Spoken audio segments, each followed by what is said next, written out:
இயேசு கிறிஸ்துவின் நாமத்திலே உங்களை யாவரும் வேலையிலே ஆசீர்வதிக்கிறேன். இயேசு கிறிஸ்து நாமத்தில் உங்கள் யாவருக்கும் இந்த வேலையிலே வாழ்த்துக்களை தெரிவித்துக் கொள்கிறேன். வாருங்கள், ஆராதனைக்கு முன்பாக நம் தேவனை நோக்கி பார்ப்போம். Let us pray. அன்பு பரலோக பிதாவே, இந்த வேலைக்காக நன்றி. உங்களுடைய கிருபை தயவுக்காக சோஸ்திரம்.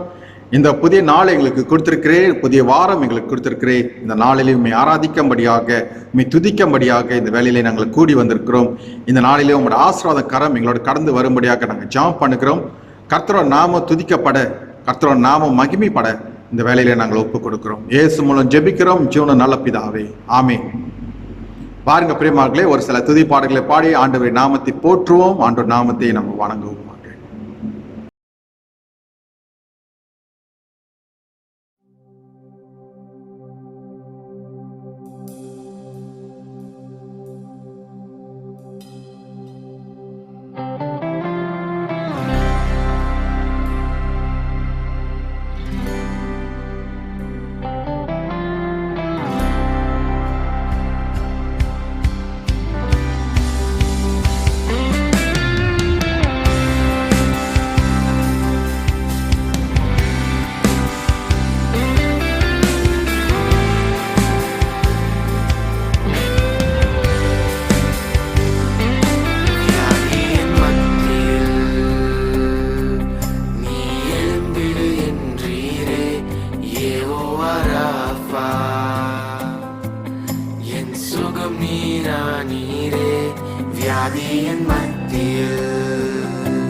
You were the word at the beginning, one with God the Lord Most High. Your hidden glory in creation, now revealed in you, our Christ. What a beautiful name it is. What a beautiful name it is. The name of Jesus Christ.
எஜமானனே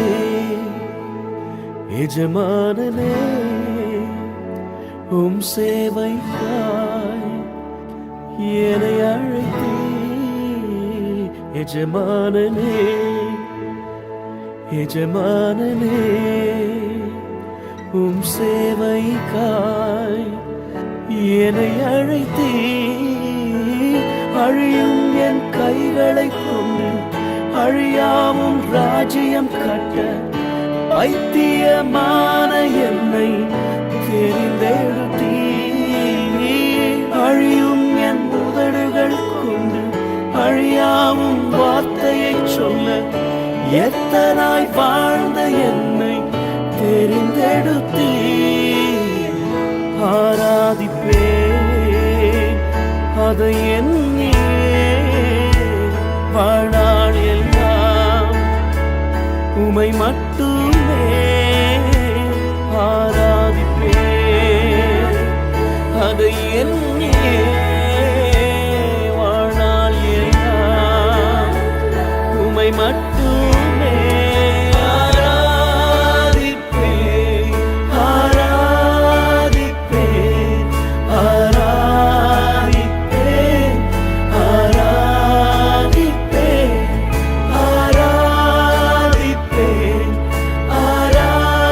ஆராதிப்பேன் ஆராதிப்பேன் ஆராதிப்பேன்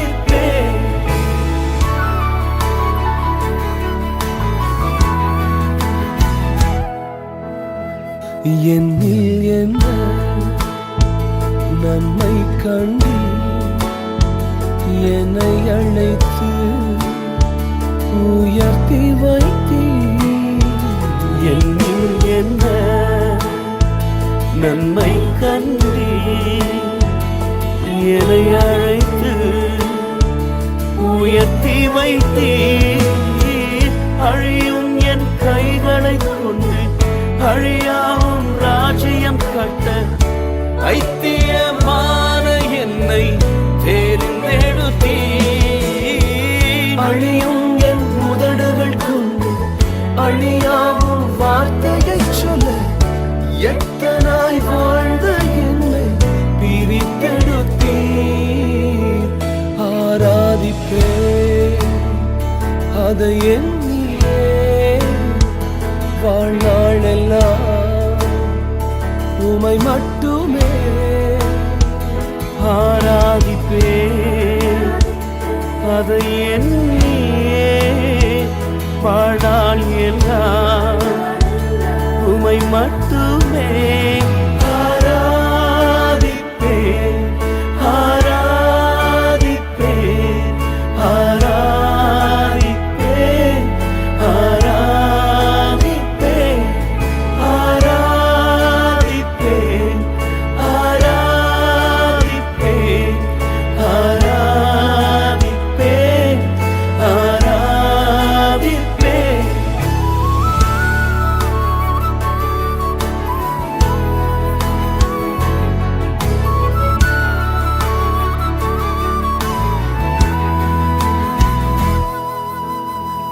உம் சித்தத்தை நான் செய்வதே அனுதினமும் என் போஜனம் உம் சித்தத்தை நான் செய்வதே அனுதினமும் என் போஜனம் அழியும் என் கைகளை கொண்டு அழியாவும் ராஜ்யம் கட்ட பைத்தியமான என்னை தெரிந்தெடுத்தீ அழியும் என் உதடுகள் கொண்டு அழியாவும் வார்த்தையை சொல்ல எத்தனாய் வாழ்ந்த என்னை தெரிந்தெடுத்தீ ஆராதிப்பேன் அதை எண்ணியே வாழ்நாளெல்லாம்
இன்று வாசிக்க எடுக்கப்பட்டுள்ள அதிகாரம் மத்தேயு 14 அதிகாரம் வசனம் 22 முதல் 33 வரை.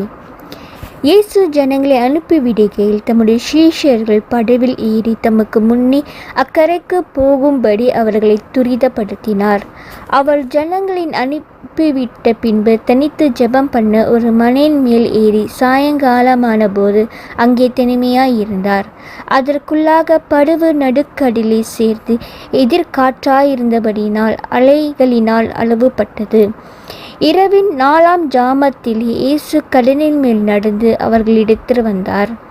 அவர் கடலின் மேல் நடக்கிறதை சீஷர்கள் கண்டு கலங்கமடைந்து ஆவேசம் என்று சொல்லி பயத்தினால் அலறினார்கள். உடனே இயேசு அவர்களோடு பேசி, திடன் கொள்ளுங்கள், நான் தான், பயப்படாதீர்கள் என்றார்.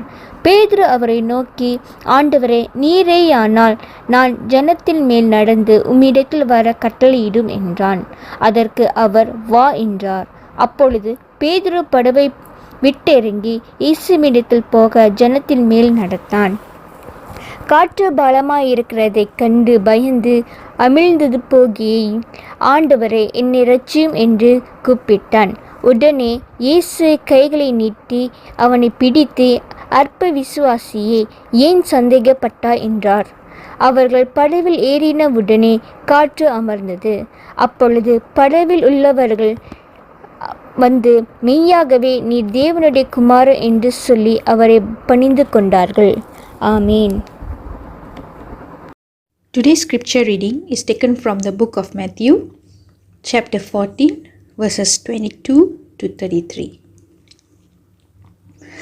Immediately, Jesus made the disciples get into the boat and go on ahead of him to the other side, while he dismissed the crowd.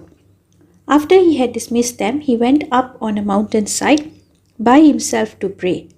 When evening came, he was there alone, but the boat was already a considerable distance from land, buffeted by the waves because the wind was against it. During the 4th watch of the night, Jesus went out to them, walking on the lake.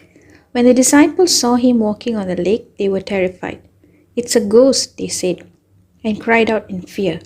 But Jesus immediately said to them, "Take courage, it is I, don't be afraid."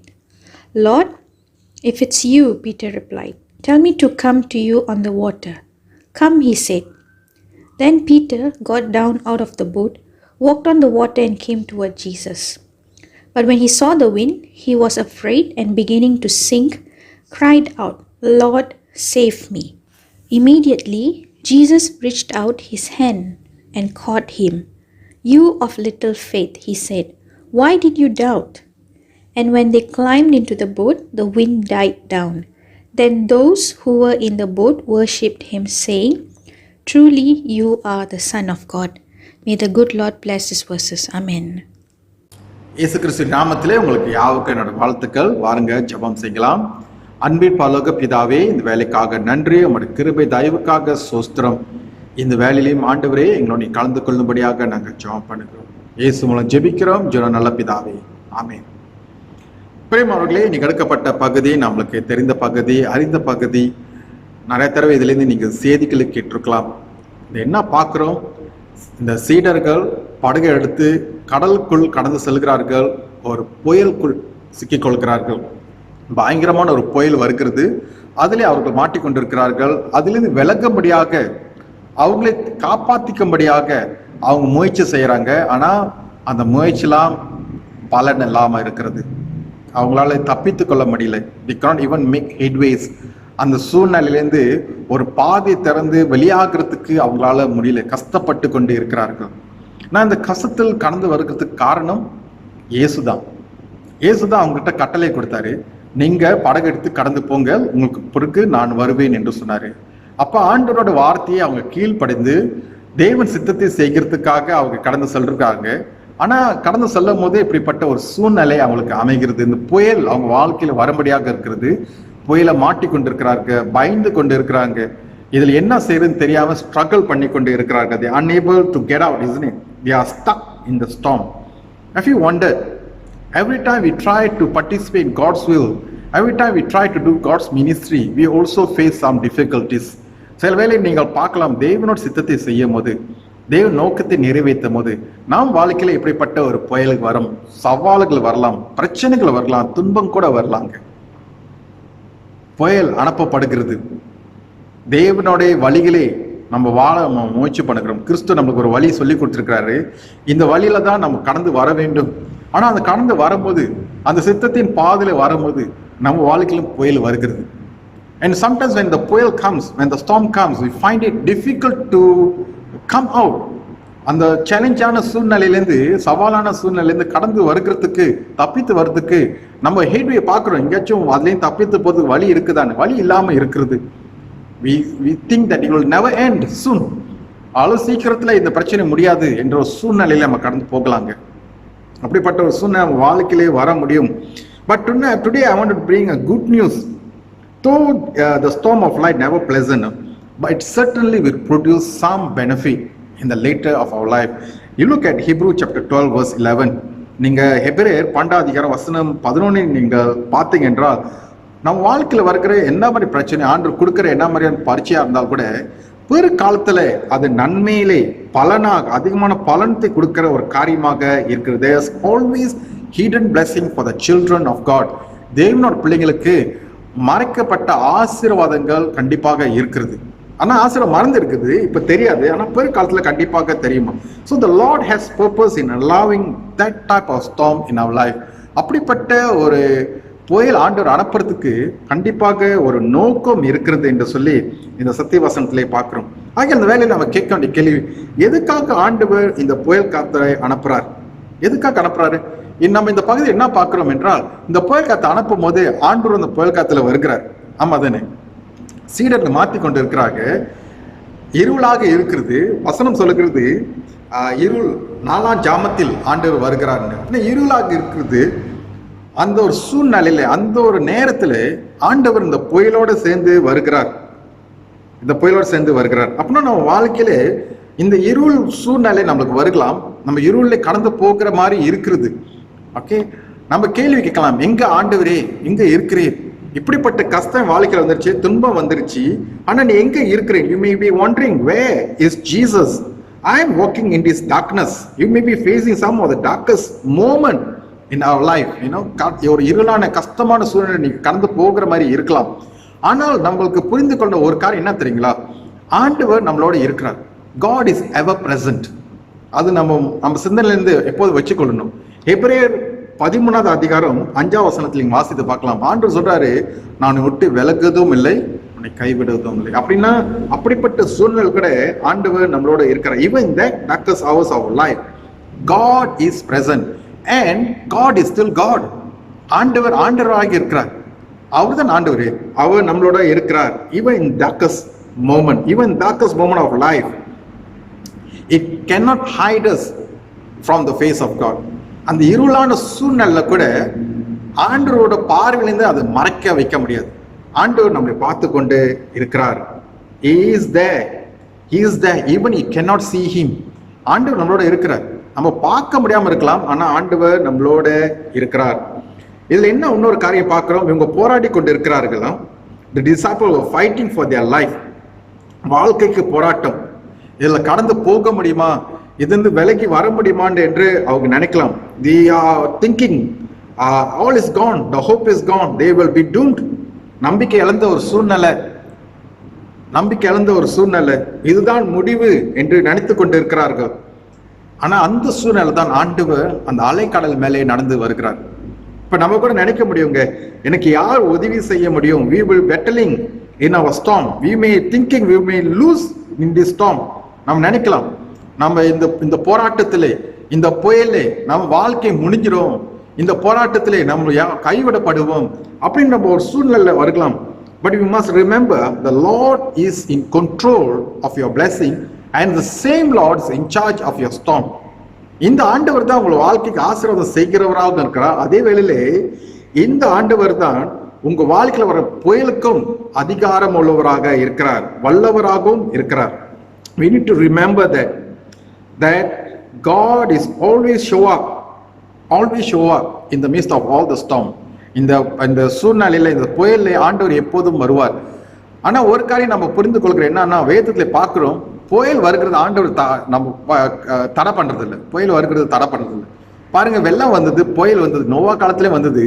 ஆனா நோவாவை ஆயத்தப்படுத்தினாரு அந்த வெள்ளத்திலே, அந்த புயலே சமாளிக்கிறதுக்கு. டானியலோட வாழ்க்கையில எபிரேயர் 3ஆம் அதிகாரத்தை நம்ம வாசிக்கிறோம் பாருங்க. டானியல் வாழ்க்கையிலேயும் ஆண்டவர் புயல் அனுப்பினார், சோதனை அனுப்பினார், கஷ்டத்தை அனுப்பினார். இருந்தாலும் அந்த புயலேந்து அவரை தடை பண்ணல. He didn't prevent him from facing the storm, but he allowed him to face the storm, but he was present in that storm, isn't it? ஆண்டவர் டானியல் கிட்டையும் அப்படித்தான் உதவி செய்தார். அவர்கள் புயல் வந்தது, ஆனா அந்த புயல் மத்தியிலே ஆண்டவர் கடந்து போய் அவர்களை காப்பாற்றினார். He is trying to say that he is greater than the storm. என்ன செய்தி இந்த இடத்துல கொண்டு வருகிறார் என்றால், ஆண்டவர் இந்த புயலுக்கு மேலாக அப்பாற்பட்ட தேவனாக இருக்கிறார், சர்வ வல்ல தேவனாக இருக்கிறார். He is greater than the storm. That is what we need to remember. He is the greater than the storm that we are facing in our life. நம்மளோட வாழ்க்கையில வருகிற புயலுக்கு மேலாக அப்பாற்பட்டு இந்த சர்வ வல்ல தேவன் நம்மளோட இருக்கிறார். We need to be patient and wait. நம்ம என்ன செய்யணும் என்றால் பொறுமையோட காத்து கொண்டு இருக்கணும். அப்பொழுது இந்த மத்தியிலே இந்த சர்வ வல்ல இரட்சகர் மேய்ப்பர் கடந்து வருகிறதை நாம பார்க்க முடியும். ஏன்னா இவங்க மத்தியில கொஞ்ச நேரம் சேர்ந்து தான் வந்தாரு.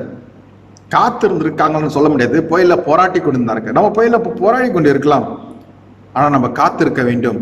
இந்த புயலையும் என் ஆண்டவர் கூட இருக்கிறார், என்னை விட்டு விலக மாட்டார். இருளான சூழ்நிலை மாதிரி இருந்தா கூட இந்த ஆண்டவர் கண்டிப்பாக அவர் யார் என்று என்கிட்ட காமிப்பார். He will make himself clearer to me in the midst of this storm. I can bring you an example to the life of Paul. பாலோட வாழ்க்கையை நாம பார்க்க முடியும். 1 கொரிந்தியர் 12ஆம் அதிகாரத்துல நீங்க வாசித்து பார்த்தீங்கன்னா, பால் என்ன சொல்றாரு, பல புயலை அவர் கடந்து வருகிறார். அவர் மத்தியிலே ஆண்டவர் ஒரு முள்ளை கூட கொடுக்கிறாரு. ஆனா இதன் மூலியமாக ஆண்டவர் யார் என்று அவர் அறிந்து கொண்டிருக்கிறார். He understood who God was or he is in his life. Through the storm, through the thorn in his flesh, somehow God showed up and revealed himself who he was. So do not be afraid of this storm. Do not be afraid of this storm. புயலை பார்த்து, சவால் பார்த்து, பிரச்சனை பார்த்து நம்ம பயப்பட வேண்டாம். Because the Lord has designed such storms so that he wanted to bring us closer to him, or he himself bringing closer to us. இந்த புயல ஆண்டவர், இந்த பிரச்சனை, இந்த துன்பத்தை ஆண்டவர் ஏதோ ஒரு சூழ்நிலையில தயார்படுத்தி வச்சிருக்கிறாரு. வரிந்து வைத்திருக்காங்க கூட சொல்லலாம். நம்மளுக்காக செஞ்சிருக்கா, பிளான் பண்ணி வச்சிருக்கிறாரு. காரணம் இது மூலியமாக அவர் யார் என்று காமிக்கும்படியாக, கிட்ட நெருங்கபடியாக ஆண்டவர் கொண்டு வருகிறாங்க. Because that is what we saw here. இதுதான் நாங்க பார்க்கிறோம். இந்த புயல் மத்தியில தான் ஆண்டவர் அவங்க மத்தியிலே பிரசன்னமாக வருகிறார். அவர் யார் என்று காமிக்கிறார். ஒருவேளை ஆண்டவர் இப்படிப்பட்ட ஒரு சூழ்நிலையை நம்மளுக்கு கொண்டு வரதுக்கு ஒரு நோக்கம் இருக்கு. ரோமர் 8:28 என்ன பார்க்கிறோம், எல்லாத்தையும் நன்மையிலே கொண்டு வந்து முடிக்கும்படியாக இருக்கிறார். He planned so everything that will bring benefit to our life, it will be turned to be good in our life. Therefore whatever happens, அப்புறம் இந்த புயல்ல ஆண்டவர் வெளிப்படுத்துறார், அது நன்மையை கொண்டு வந்து முடிக்கும்படியாக இருக்கிறார். ரெண்டாவது என்ன பார்க்க, இந்த புயல் எதற்காக அனுப்புறாரு, நம்மளோட சோதிக்கிற கருவியாக பயன்படுத்துறாரு, ஒரு சோதிக்கிற கருவியாக. Because as I said, you look at verse 25 and 27, 25, 27 நீங்கள் வாசித்து பார்த்தீங்கன்னா அவர் யார் என்று காமிக்கிறார். He reveals himself, isn't it? அந்த பிரச்சனைகள் வருகிறது, பிரச்சனை மத்தியில் ஆண்டவர் வரும்போது அவங்களால் அறிந்து கொள்ள முடியல, இது ஆண்டவரே, இது ஆண்டவர் கரம், இது ஆண்டவர் பிரசனம், இது ஆண்டவர் குரல் என்று புரியும் இல்லைங்க. ஆனா ஆண்டவர் அவங்க மத்தியில் ரிவீல் பண்றாரு, பிரசனமாக வெளிப்படுத்தபடியாக வருகிறார். என்ன சொல்கிறார், 3 காரியம் தான் சொல்றாரு. 1, சமாதானத்தை சொல்கிறார், சமாதானமாக இருங்கள், நானே, இது நான் தான் உங்களோட மேய்ப்பர், உங்களோட எஜமான், நான் தான் வந்திருக்கிறேன் என்று சொல்கிறாரு. 3வது சொல்றாரு, பயப்படாதீங்க என்று அவர் சொல்கிறாரு. He said, peace, be good cheer, it is I. And finally he said, do not be afraid. So the storm of life has a potential to reveal who Jesus is in our life. Okay, it has a potential to reveal the Savior in a way we have never considered before. அப்படின்னா இதுக்கு முன்பாக இந்த ஆண்டவர், இந்த ரட்சகர், இந்த பார்வையில் நம்ம பார்த்திருக்க மாட்டோங்க. இன்னைக்கு ஆண்டவர் புதுசாக வெளிப்படும்படியாக செய்கிறாரு. இந்த சர்வ வல்ல தேவன் அவர் வல்லமை காட்டும்படியாக, வித்தியாசமான பார்வையிலே நம்மளை காட்டும்படியாக அவர் வெளிப்படுத்துகிறார், அதிகமாக வெளிப்படுத்தும்படியாக இருக்கிறார். He comes in a way that we have never considered before. He gave us a new hope. Now there's a message here. Of course, சமாதானம் சொல்லுகிறாரு. பிரச்சனை கடந்து வரும்போது முதல் காரியம் நம்ம இழந்து போகிறது சமாதானம் தானே. நிம்மதி இழந்து போகிறோம், தூக்கத்தை இழந்து போகிறோம். ஆனா இங்க ஆண்டவர் அந்த நிம்மதியை, அந்த சந்தோஷத்தை சமாதான மூலியமாக, சமாதான வார்த்தை மூலியமாக நம்பிக்கை கொடுக்கிறாருங்க. அடுத்து என்ன பார்க்கிறோம்? பயப்படாதேன்னு சொல்றாரு. பயப்படாதே, நான் உன்னோட இருக்கிறேன், கூட இருக்கிறேன், கவலைப்படாதே என்று சொல்கிறார். ஆனா முக்கியமா என்ன தரங்களா பார்க்கிறோம்? the power, நான் தான் வந்திருக்கிறேன். It is me, it is I, the I am, the great I am. That means God is with us. ஆண்டவர் நம்மளோடு இருக்கிறார். இந்த இம்மானுவேல் தேவன் நம்மளோடு இருக்கிறார் என்று அவர் காமிக்கிறார். I am the good shepherd, I am the door, I am the bread, I am the way, the life, the truth. I am with you. I am. நானாவா இருக்கிறேன், உம்மோட இருக்கிறேன். That means he's trying to say the power of heaven is with you now. பரலோகத்தில் இருக்கிற அந்த வல்லமை இந்த இரட்சகர் மூலமாக நம்ம மத்தியிலே பிரசன்னமாக இருக்கிறது. இந்த புயல் மத்தியிலே இருக்கிறது. I am with you. I am with you. It gives me an understanding that God comes in a brand new way with a brand new power. We have never seen in that power. ஆண்டவர் இந்த வல்லமையில பார்த்திருக்க மட்டும், இந்த அற்புதத்திலே பார்த்திருக்கோம். ஆனா இன்னைக்கு ஆண்டவர் அதை செய்யும்படியாக நம்ம மத்தியில வருகிறார். அதுக்காக இந்த புயல் அனுப்பப்படுகிறது, சோதிக்கிற ஒரு கருவியாக அனுப்பப்படுகிறது. அப்கோர்ஸ் நம்ம இந்த பகுதியை பார்க்கும் போது பேதுரு நம்ம மறக்க மாட்டோம். தண்ணி மேலே நடந்தார் இல்லையா? No, Peter was not afraid of the storm when he saw Jesus, isn't it? இயேசுவை பார்த்தோன்னே அவனுக்கு இருக்கிற பயம் போயிடுச்சு. ஆண்டவரே என்னையும் கூப்பிடுங்க, நானும் தண்ணி மேல நிக்கிறேன், நானும் தண்ணி மேல நடக்க ஆசைப்படுறேன்ட்டு வருகிறார். He afraid, அந்த பயம் நீங்கிருச்சுங்க. எனக்கு ஆண்டவர் நம்ம கிட்ட வரும்போது, வெளிப்படும் போது, இந்த ஆண்டவர் நம்ம புரிந்து கொண்டால் நாம் நம்மளோட பிரச்சனைக்கு மேலாக ஆள்கை செய்ய முடியும், நம்மளுடைய துன்பத்தின் மேலாக நிற்க முடியும், சமாதானத்தில் நிற்க முடியும். கஷ்டம் வந்தா கூட தைரியமாக அதை ஃபேஸ் பண்றதுக்கு நம்மளுக்கு ஒரு உற்சாகம், வல்லமை இருக்கும், கண்டிப்பாக இருக்கும். We can face it because we know who Christ is, we know who's our savior, we know who Jesus is in our life. இந்த இயேசு யார் என்று புரிந்து கொள்ள முடியும். ஆனா நம்மளோட பார்வை அந்த இடத்துல இருந்து விலகும் போதுதான் அந்த பிரச்சனை நம்ம மூழ்கி போகிறோம். அதுதான் இங்க நடக்குது. பேதுரு தன் பார்வையை இயேசு மேலே எடுத்து புயலை பார்க்கும் போது, துன்பத்தை பார்க்கும் போது, பிரச்சனையை பார்க்கும் போது அவர் மூழ்கி போகிறாருங்க. சில நேரத்தில் நம்ம பார்க்கிறோம், ஜெபித்துட்டு இருக்கிறோம், ஆண்டவர் நல்ல காரியங்கள் செய்துட்டு இருக்கிறாரு, திரும்பி ஜெபத்தை நம்ம விட்டுறோம். எல்லாம் நல்லா நடந்துருச்சு அப்படின்ட்டு. ஆனா திருப்பி அந்த பிரச்சனை வரும்போது தான் நம்மளுக்கு முழிப்பு வருகிறது. ஐயோ, நான் தவறு பண்ணியிருக்கிறேன். We need to go back to prayer. We need to go back to reading. We need to rely and trust God, isn't it? சில நேரத்தில் அந்த ட்ரஸ்ட் குறைஞ்சிருதுங்க, மக்கள் மேல வைக்க ஆரம்பிச்சிடுறோம். இந்த பிரச்சனை மீட்கிறதுக்கு வேறு வழிகளை தேடுகிறோம். ஆனா ஆண்டவர் தான் வழி சொல்றாரு. I'm the way. I'm the way. Look at me. I will show you the way. நான் உங்களுக்கு நல்ல பாதையை காமிக்குவேன். அவரை பார்க்கறதுக்கு அவர் அந்த அழைப்பு செய்கிறார். இன்னைக்கு நம்ம அதுதாங்க பார்க்க வேண்டும். பேதுரு மறுபடியும் ஆண்டவர் பார்வை வைக்கும் போதுதான் அவரை தப்பித்து கொண்டார். He showed that God is still in control to lift you up. அது என்ன காமிக்குது? ஆண்டவர் இன்னும் வல்லமை உள்ளவராக இருக்கிறார், அதிகாரம் உள்ளவராக இருக்கிறார். அந்த அலைக்கடல் மத்தியிலும் உங்க மேல பிரச்சனை வராதபடி, அந்த அலைகள் உன் மேலே படாதபடி ஆண்டவர் உண்மையிலே உன்னை தூக்கி எடுக்க முடியும். மறுபடியும் அலைக்கடல் மேல் நிப்பாட்ட முடியுங்க. நம்மளோட பார்வையை மறுபடியும் தேவன் மேல் நம்ம திருப்ப வேண்டும். இதை நாம் பார்க்கலாம் இந்த இடத்துல. மூன்றாவது காரியம் பிரியமானவர்களே, எதுக்காக இந்த புயல் நம் வாழ்க்கையில் அனுப்பப்பட்டிருக்குது என்றால், இந்த இரட்சகர் யார் என்று நாம் புரிந்து கொள்ளும்படியாக, அவரை பற்றி அறிந்து கொள்ளும்படியாக கொடுக்கப்பட்ட ஒரு காரணமாக இருக்கிறது. பாருங்க, இந்த ஜனங்கள், இந்த சீடர்கள் யார் என்று அந்த வேலையிலே அதிகமாக புரிந்து கொள்கிறார்கள். வசனம் 32-33 நீங்க பார்க்கலாம். ஆண்டவர் என்ன செய்தாரு? படகுக்குள் கடந்து போனாரு, கடல் அமைதியாக ஆயிடுச்சு. He didn't say anything. He just got into the boat with the disciple and the sea was calmed. So he was the master of the sea, he was the master of the storm. ஆண்டவர் இந்த புயலுக்கும் எஜமானாக இருக்கார். கடலுக்கு மட்டும் எஜமானாகல, புயலுக்கும் எஜமானாக இருக்கிறாரு. அப்படின்னா பிரச்சனைக்கு அவர் எஜமானாக மாறுகிறார். எப்போ? நம்ம படகுக்கு அவர் கடந்து வரும்போது. அப்போ நம்ம வாழ்க்கையின் படகுக்கு அவர் கால் எடுத்து வைக்கும் போது, நம்ம வாழ்க்கையில வர பிரச்சனைக்கெல்லாம் அவர் தான் எஜமானாக இருக்கிறார். நம்ம வாழ்க்கையில வர புயலுக்கும் அவர் எஜமானாக இருக்காரு. கடலுக்கு மட்டும் இல்லை, வாழ்க்கைக்கு மட்டும் இல்லை, அது வர பிரச்சனைகள், சூழ்நிலைக்கும் ஆண்டவர் எஜமானாக இருக்கிறார். இந்த எஜமானை நம்ம வாழ்க்கையில ஏற்றுக்கொண்டிருக்கிறோமா, வச்சிருக்கிறோமா? அவன் வாழ்க்கையில அவரோட கடந்து வருகிறோமா? அடுத்த வெளிப்படுத்தல் என்ன தெரியுங்களா வருகிறது? இந்த ஜனங்க, இந்த சீடர்கள் பார்க்கறாங்க, இவர் தெய்வகுமாரன் என்று சொல்லி அறிக்கை செய்து முழங்கால் பட்டு அவரை ஆராதனை செய்கிறார்கள். They confess that in the presence of God, he was a son of man, son of God. They bow down and they worshipped him. They bow down and they worshipped him. If you want, you make your storm bearable. Let me tell you a secret. Worship him. Worship him during the storm. Worship him during your problem, in the midst of your difficulties. உங்களோட பிரச்சனைகள் மத்தியிலே, உங்க துன்பத்தின் மத்தியில், உங்க புயல் மத்தியிலே ஆண்டவரை ஆராதனை செய்ய நம்ம கற்றுக்கொள்ள வேண்டும். நம்மளுக்கு தெரியணும். ஏன்னா இவங்க செய்திருக்கிறாங்க, நாம பார்க்கிறோம் இல்லையா? ஆனா நான் இன்னொரு ரகசியமாக இதை பார்க்கிறேன். ஏன்னா நான் என்னோட விசுவாசம் எப்படியாக இருக்கிறது என்று சொல்லி அந்த வேலையில நம்ம அறிய முடியும். பிரச்சனை வரும்போது நம்ம ஆண்டவரை தொடர்ந்து ஆராதனை செய்ய முடிகிறதா? கஷ்டம் வரும்போது என் ஆண்டவரை தொடர்ந்து ஆராதனை செய்ய முடிகிறதா? துன்பம் வரும்போது என் ஆண்டவருக்காக என்னோட நேரத்தை கொடுக்க முடிகிறதா? என்னோட பணத்தை கொடுக்க முடியுதா? தொடர்ந்து ஊழியின் பாதையில நிலைச்சு நிற்க முடியுதா என்று சொல்லி நம்ம பார்க்கணும். அந்த விசுவாசத்தை ஆண்டவர் பார்க்கிறாருங்க. அந்த ஆராதனையை ஆண்டவர் பார்க்கிறாரு. அந்த நம்பிக்கையை ஆண்டவர் பார்க்கிறார். இது நாம் புரிந்து கொள்ள வேண்டும். He is in the midst of us. Bow before him. It will bring him honor. It will bring him honor.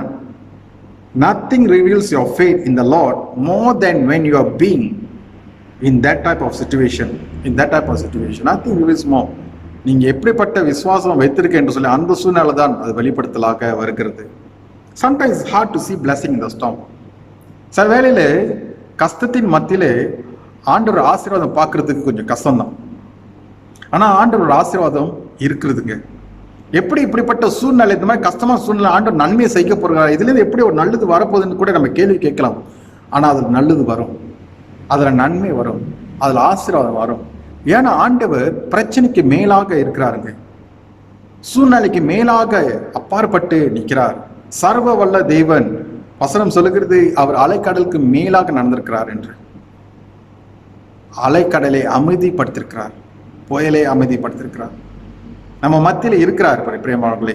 பிரச்சனையின் மத்தியிலையும் துன்பத்தின் மத்தியிலையும் அவர் இருக்கிறார். அவர் நம்மளோட பிரசன்னமாக இருக்கிறார். அதை நம்ம புரிந்து கொள்ள வேண்டும். அவர் இதை அமைதிப்படுத்த முடியும், அதையும் நம்ம அறிந்து கொள்ள வேண்டும். அவருக்கு வல்லமை இருக்கிறது. பிரச்சனை சிறுக ஆக்குறதுக்கும் பிரச்சனை இல்லாம போகிறதுக்கும் அவருக்கு அதிகாரம் இருக்கிறது. He is in control. At the same time, he is in charge of our storm. He is riding your storm. Remember that. அவர் நம்மளோட இந்த ஸ்டார்ம்ல ஆளுக்கு சேர்ந்து வந்து கொண்டு இருக்கிறார். மெய்யாகவே ஒரு பசுமை மத்தியிலே அவர் கொண்டு போக முடியும். பசுமை மத்தியிலே கொண்டு போக முடியும். அமர்ந்து தண்ணீர் மத்தியிலே அவர் கொண்டு போக முடியும். ஆகையால் அந்த விசுவாசத்தோட நம்ம தலைகளை வணங்கிய தேவன் நோக்கி பார்க்கலாம். Let us pray. அன்பின் பரலோக பிதாவே, இந்த வேலைக்காக நன்றி செலுத்துகிறோம். இந்த விசுவாசத்தோட மத்தியில் நாங்கள் வருகிறோம். கர்த்தர் தாமே தொடர்ந்து எங்களை ஆசீர்வதிக்கும்படியாக நாங்கள் ஜெபம் பண்ணுகிறோம். இந்த மறந்து கொண்டு இருக்கிற இந்த ஆசீர்வாதம் இந்த வேலையில் எங்களுக்கு புரியாமல் இருக்கலாம். ஆனா எங்க மத்தியில வந்து துன்பம், வேதனைகள், கஷ்டங்கள், புயல் எது இருந்தாலும் ஆண்டவரே, அதுல ஒரு நன்மை நீ வைத்திருக்கிறீர், அதுல ஒரு ஆசீர்வாதம் வைத்திருக்கிறீர், அதுல ஒரு வெளிப்படுத்தல் வைத்திருக்கிறீர். நீ யார் என்று காமிக்க போகிறீர் அப்பா. அதுக்காக சோஸ்திரம். இந்த வேலையில எங்களை தொடர்ந்து ஆளுக்கு செய்யும்படியாக நாங்கள் ஜெபம் பண்ணுகிறோம். இயேசு மூலம் ஜெபிக்கிறோம் எங்க சூர நல்ல பிதாவே, ஆமென். பாருங்கள், ஒரு இறுதி பாடலை நாம் பங்கு பெறுவோம். முடிந்தவருக்கு ஆசீர்வாதமும் நாம் பெற்றுக்கொள்ளலாம். Dear friends, this is a special announcement. An information is flashed on the screen for online banking. Those who wish to bless the church with your gifts and tithes, kindly follow the steps on the screen. Thank you. பிரியமானவர்களே, ஒரு சிறிய அறிவிப்பு. இங்கே போடப்படுகிற தகவல் மூலமாக உங்கள் காணிக்கை தசம பாகத்தை நீங்கள் இந்த ஆன்லைன் தகவல் மூலியமாக நீங்கள் செலுத்தலாம். ஆகையால் போடப்படுகிற இந்த தகவலை சற்று கவனமாக பார்த்துக்கொள்ளணும் என்று சொல்லி வேண்டிக் கொள்கிறேன். ஒருவேளை இந்த காரியம் செய்கிறதுக்கு சற்று சிரமமாக இருந்தால் நீங்கள் உங்களுடைய காணிக்கையை அந்த உண்டியிலே போட்டு பிற்காலத்திலே ஆலயத்தை திறக்கும் போது நீங்கள் தெய்வ பலிபீடத்திலே கொண்டு வந்து செலுத்தலாம். கர்த்தர் கிருபையிலே மெய்யாகவே ஒரு நாள் ஆண்டவர் திருச்சபையை திறக்க அனுமதி செய்வார். அந்த வேளையிலே உங்களோட காணிக்கை பெட்டி நீங்கள் எடுத்து வந்து பலிபீடத்திலே வைக்கலாம். கர்த்தர் உங்களை ஆசீர்வதிப்பாராக. God bless you.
வாருங்கள் இறுதி ஜெபத்தில் கலந்து கொள்ளலாம்.